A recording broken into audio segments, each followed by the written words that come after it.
কি কারণে সাধারণত আমাদের রেজাল্ট আসে না, আমাদের মার্কেটিং যে অ্যাকশন আছে বা হচ্ছে মার্কেটিং ভয়েস আমরা ক্রিয়েট করতেছি বা ব্র্যান্ড ভয়েস আমরা ক্রিয়েট করতেছি, এর থেকে হচ্ছে রেজাল্ট আসতেছে না বা হচ্ছে রেসপন্স আসতেছে না।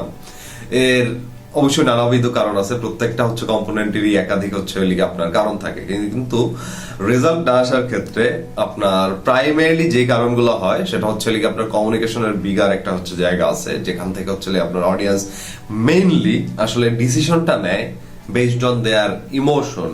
এখন ব্র্যান্ড ভয়েসের আসলে কাজ কি? তাদেরকে হচ্ছে ইমোশনাল সলিউশন বা হচ্ছে ইমোশনাল হিলিং, যেটা এটা হচ্ছে ফিক্স করা। ম্যাক্সিমাম ক্ষেত্রে ব্র্যান্ডের ক্ষেত্রে কপিরাইটিং মিনস বা হচ্ছে বা কমিউনিকেশন মিনস হচ্ছে আপনার ক্রিয়েটিভ প্রবলেম সলভিং। এখন এই ক্রিয়েটিভ প্রবলেম সলভিং যদি আপনি না করতে পারেন, আপনি যদি হচ্ছে মাল্টিপল ওয়েতে, ভার্সেটাইল ওয়েতে, ডিফারেন্ট লেন্সেসে আপনার অডিয়েন্সের সাথে কমিউনিকেট না করতে পারেন, তাহলে আপনি খুব ইজিলি তাদের সাথে কানেক্ট হতে পারবেন না। তারা ফিল করবে যে ওকে, তাদের প্রবলেম আপনি বুঝতে পারেন নাই, তাদের সলিউশন আপনি দিতে পারেন নাই, so why they should buy from you.